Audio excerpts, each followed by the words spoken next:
Primeira ação, bora acompanhar aqui o Equipe F, analisando, trazendo as informações do Flamengo, enfrenta o Botafogo neste domingo.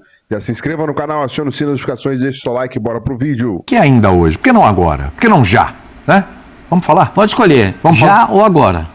É já. Eu acho que já é mais urgente, não é? Dá uma sensação de urgência, mas já. Flamengo venceu 2-0 a LDU. Flamengo fez o que precisava, Vitor Breno. Precisa fazer 2 gols de diferença na LDU para assumir a segunda posição. E lá no final de maio, eu jogo contra o Tátira, que é o saco de pancada da Libertadores, né? Jogando em casa e aí já vai mais tranquilo. Confirma. Né? E confirmar, não é isso? Sim. É como lá na votação, aperta e confirma, não é isso? Foi o que o Flamengo fez ontem, 2-0, e a gente falava ontem no Linha. Estreou na Libertadores, não é isso? Eu acho, porque foi o primeiro grande jogo do Flamengo. Já entrando nos questionamentos feitos Vamos lá. pelo Paulo Pascoal e por muita gente, não é só o Pascoal que falou sobre isso, a respeito da formação de ontem. Uma espécie de jogo que exigia muita pressão de saída de bola, onde os jogadores de lado de campo, de ataque, quando muitas vezes atua com o Gerson ali, ele tinha 2 jogadores de drible e velocidade, que gostam de jogar para dentro.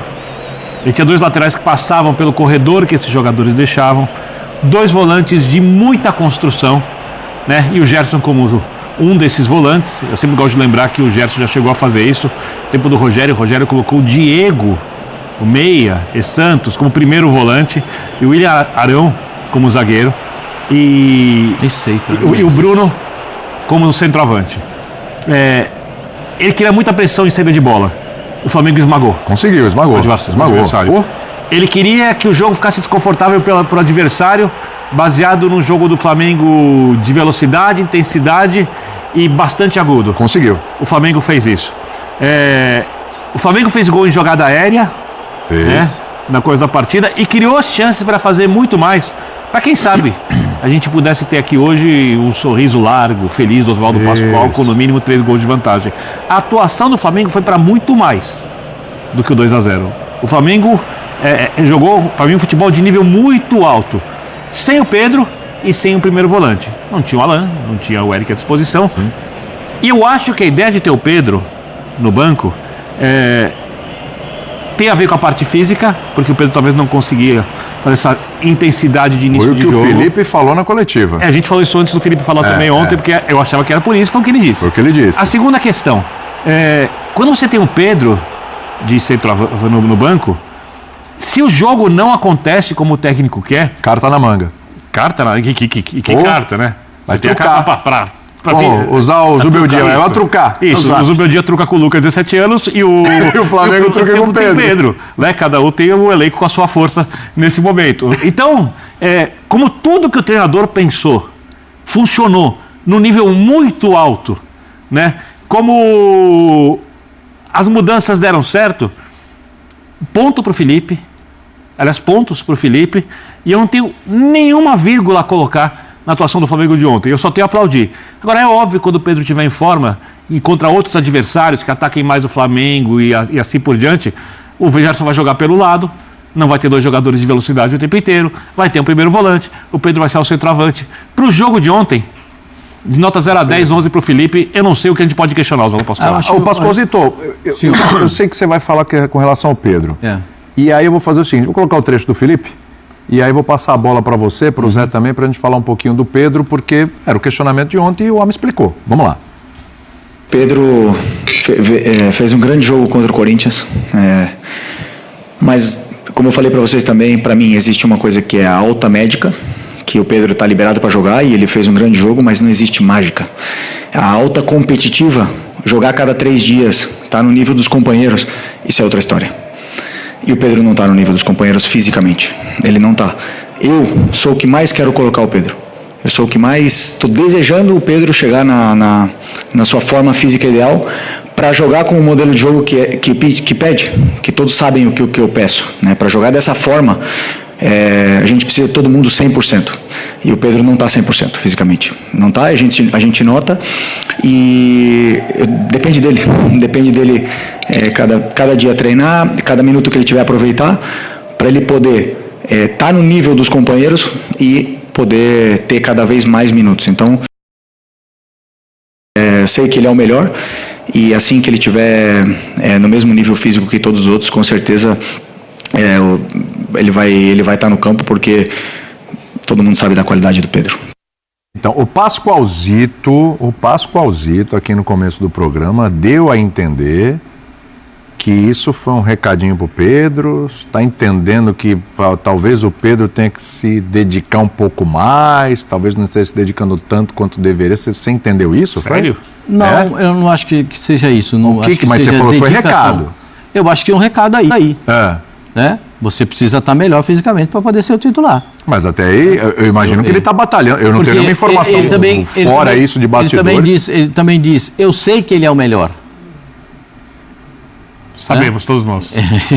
Essa coisa que o Brasil inteiro sabe, né? Que não tem centroavante igual ao Pedro. Não.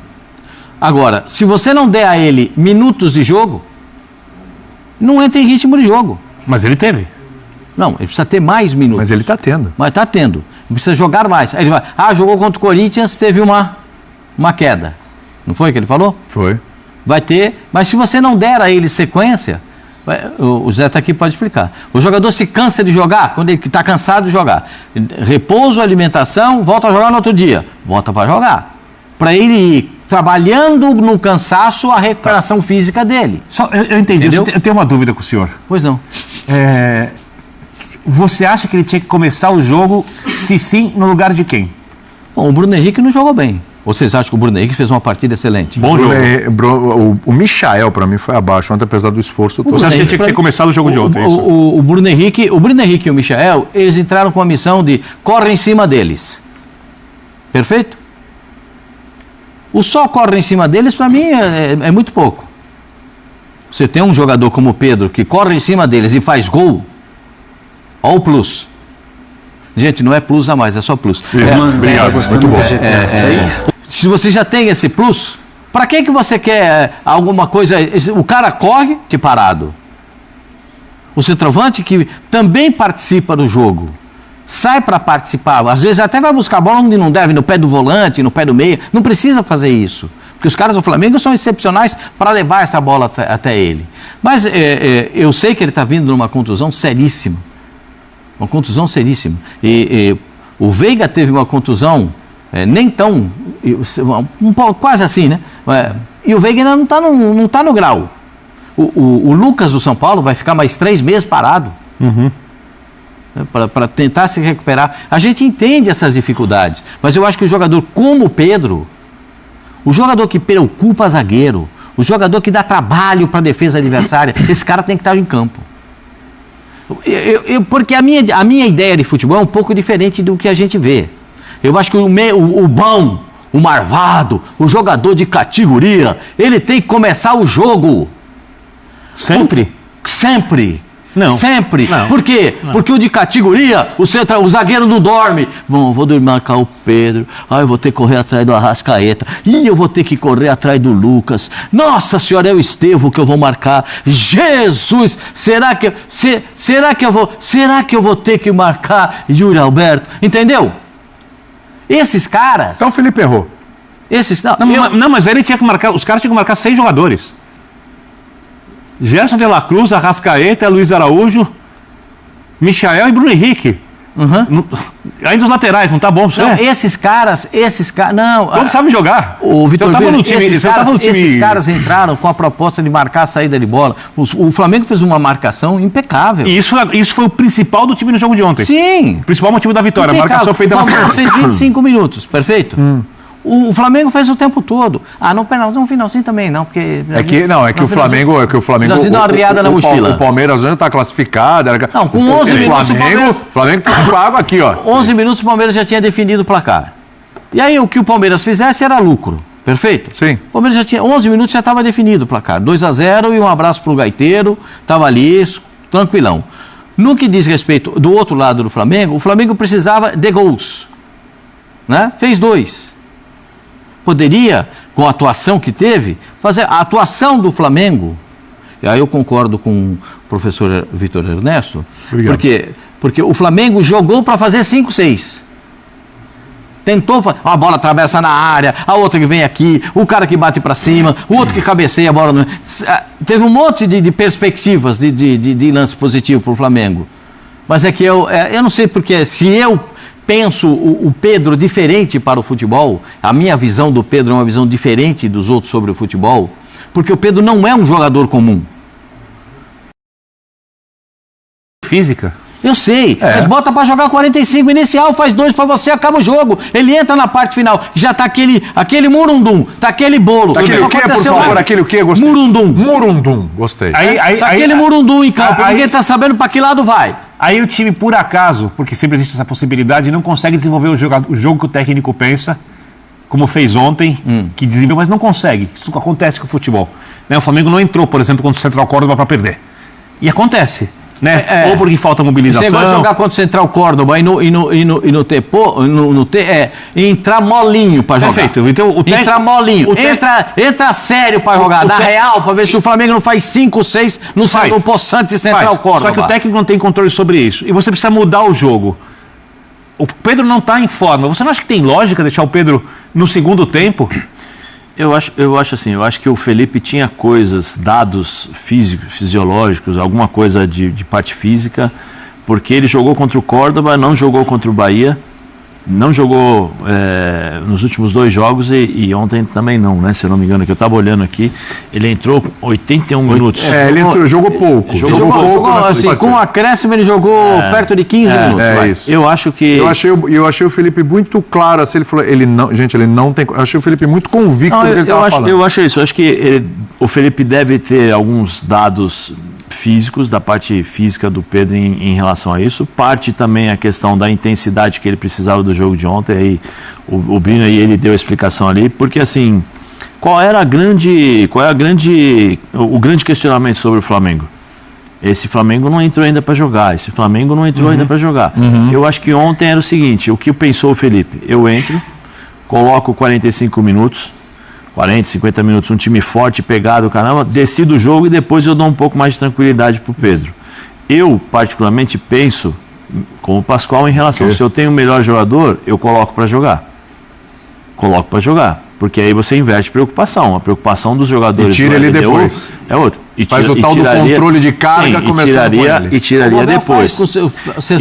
Tiraria depois. Mas eu acho assim, que o Felipe acho que provavelmente ele tinha algumas coisas, alguns dados, algumas coisas nas mãos para poder fazer essa administração do Pedro, porque o Pedro entrou ontem. Entrou, o jogo já estava um pouco mais tranquilo, já estava definido e tal. E o Pedro tem uma outra característica. Às vezes, ele não é tão... Ele tenta ser participativo na questão física, de ajudar na marcação e tal, só que assim, normalmente ele não consegue ter as mesmas características que tem Bruno, o Luiz e o Michael, nesse especificamente aspecto. Ontem, vocês acham que o time melhorou quando ele entrou? Não, mas ali naquela parte final não estava nem melhor nem pior. O Flamengo já tinha tirado o pé. Ele entrou na parte que o Flamengo estava largando. Mas aí entra uma coisa que eu iria falar nesse sentido. Eu vou trocar, como o Felipe falou, né? Vou trocar, que eu acho que esse foi a planificação dele. Defino a partida e coloco o Pedro um pouco mais tranquilo para ele poder... Não vou precisar tanto dessa questão de parte física.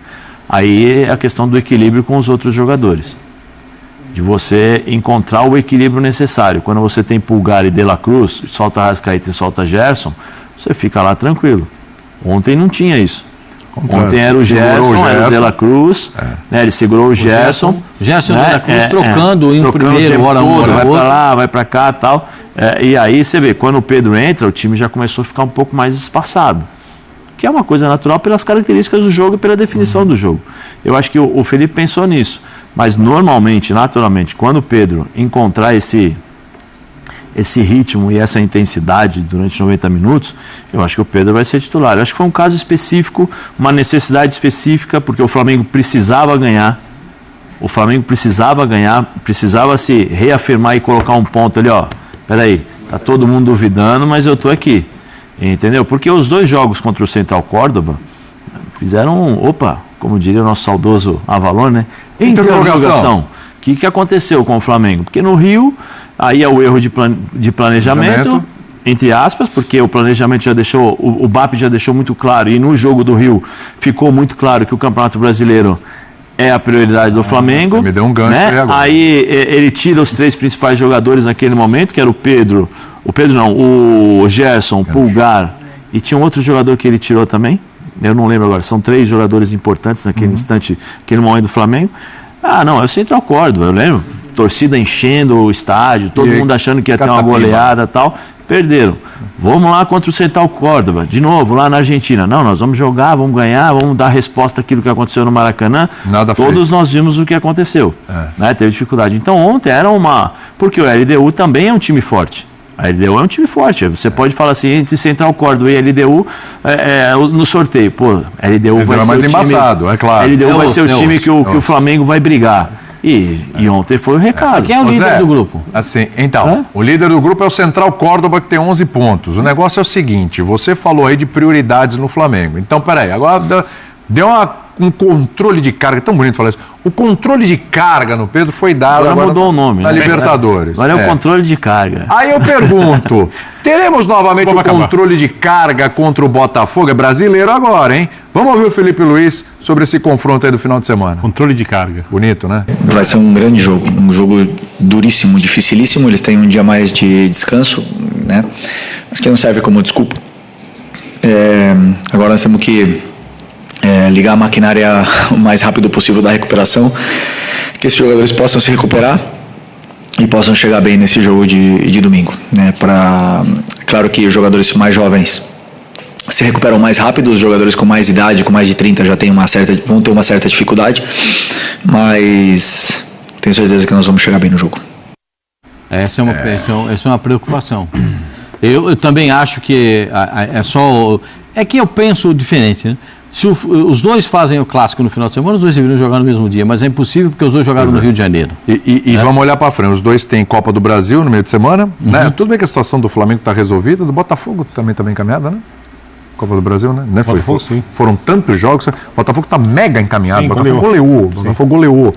Então assim, está bem encaminhada a situação, né? Então eu acho que dá para jogar a Vera no Brasileiro, dá uma poupada no meio de semana na Copa do Brasil. O time jogou ontem, quinta. Tá. Hoje o pessoal faz aquele treino o regenerativo, né, José? Sim. Para recuperar. Massagem E tal, faz dar uma piscina e tal, aquele negócio todo, aquela banheira de gelo, que é legal. Isso é espetacular, né? Uma invenção russa. Entra nela para você ver como é gostoso. Eu fiz isso no Figueirense. Você entrou? Com o Dr. Paruker, o médico do Figueirense naquela época, nós já fazíamos essa imersão no gelo. É uma ideia que eu de uma leitura que eu levei para um professor da Universidade de Santa Catarina e que o Dr. Paruker, que era professor, nosso médico professor da universidade, adotou depois dos treinos. Na primeira vez que a gente botou gelo na banheira, eram 2 banheiras com gelo. Sabe quantos jogadores entraram? Nenhum. 3. 3. Os 3 que entraram na banheira, no outro jogo, cadê o gelo? Por que vocês não botaram o gelo hoje aqui? Aí botamos o gelo de novo. Aí entraram uns 10, 12. No terceiro jogo, todos entraram. Porque a banheira de gelo, ela recupera a microlesão. Para ter uma lesão, para ter uma lesão complexa, você tem que ter a microlesão, a pequena lesão. Para ela não se alastrar, o gelo, ele contrai e você contrai a microlesão. Entendeu? Por isso que os atletas russos eram colocados em tinas de gelo, só o pescoço para fora. Ele entrava inteirinho na tina de gelo. Que beleza. Para fazer a recuperação pós-treinamento, pós-atividade. Era só ficar de cueca e sair. Então a gente pode dizer hoje em dia que assim, o Luxemburgo trouxe a caixa de areia e você trouxe a banheira de gelo. Não, eu não trouxe nada. Eu não trouxe nada, isso já existia. Os russos já faziam isso. Joguei na Rússia, já faziam isso. Aqui no Brasil já tinha isso, banheiro de gelo. Isso já tinha. Importou a ideia. Não, a gente colocou em discussão no Figueirense para poder recuperar os jogadores. Porque tinha também esse jogo um cima do outro, quarto e domingo. Contar uma história. Você entrou nisso aí, eu entrei algumas vezes, mas às vezes joguei no gelo, né? Fui jogar na Áustria. Sturm Graz, inclusive, se vocês quiserem aí, tem aí. Sturm Graz. Em Graz. Sturm Graz, né? Não fiz o gol. Deu uma assistência para um rapaz chamado Roberto Baggio. Só isso, né? Jogava lá. Joguei. Mas foi esse que você foi jogar de centroavante? Não, foi no outro. Meu time era tão ruim que eu fui jogar de centroavante. Resultado, o time caiu. Lógico, evidente. Eu confiava no cara. Parabéns a quem te deu essa liberdade para jogar de centroavante. Tem jeito, mas vamos voltar ao jogar, a experiência de jogar no gelo. Algumas experiências. A minha primeira experiência foi em Rostock, na Alemanha. Estava tão frio que o pé congelou e eu não senti o pé. E eu jogava com esteira de trava, então eu pisava para ver se eu sentia o pé. Não sentia. Acabou o jogo, eu senti meu pé, parece que explodiu o pé. Aí quando eu olhei assim, o pé estava todo riscado de chuteira. Aí que eu lembrei que antes do jogo eu pisei, porque eu não sentia. Depois fui jogar nesse jogo contra o Sturm Graz pela Champions League. Começo de jogo uma torção, sofro uma entrada, torço o tornozelo. Aquela agulhada assim, mas aquela falei, vou sair do jogo. Continuei jogando, nem senti. Perfeito, veio depois. Eu só fui sentindo o pé inchar, assim, sabe? Que você sente por causa da atadura. Joguei e tal. Entrei no intervalo, parecia um gelo. Aí derreteu, assim, começou a latejar de novo. Falei, não posso sair, né? Porque a brecha aqui nesse time não volta mais. Voltei pro jogo, saí pro vestiário, assim, congelou o pé de novo. Não sentia mais. Joguei e saí faltando 5 minutos do jogo. Quando eu entro no vestiário e tiro a chuteira, a atadura, o pé já estava inchado e preto, todinho preto. Mas você não sente. Tamanho é o frio. Então, assim, é bem... Mas essa questão chama crioterapia, né? Crioterapia. Agora, é importante. Ô Pascoalzito, para não esfriar o Flamengo e Botafogo, vamos lá. O senhor estava falando de preparação para o jogo. Preparação para o jogo, de ter titulares contra titulares, de poupar ou não. E aí? Tudo tem que ser pensado no jogo seguinte. Porque hoje o futebol é pensado no jogo que você vai jogar, mas com a vertente do jogo seguinte. Isso. Destaque do Botafogo... desfalque em jogo contra o Flamengo. Traz aqui o coluna do Fla que o Botafogo deve ter o desfalque de peso para o clássico contra o Flamengo neste domingo, dia 18. Destaque do Botafogo na última quarta-feira, na vitória do Botafogo por 3-2 sobre os Estudiantes da Argentina pela Libertadores. Arthur sente dores na coxa e não tem participação confirmada no duelo que acontece no Maracanã.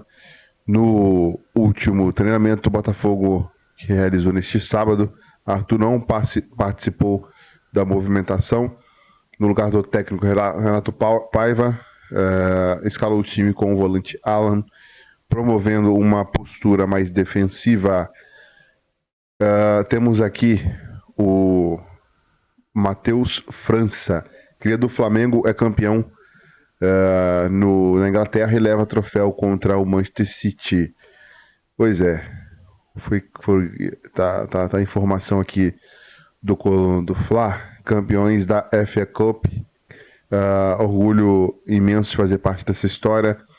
Vamos Crystal Palace, gratidão, escreveu aí o Matheus França em suas redes sociais, uma foto com a taça. Coloca a sua opinião nos comentários, já se inscreva, acione o sino, deixa o like e até o próximo vídeo.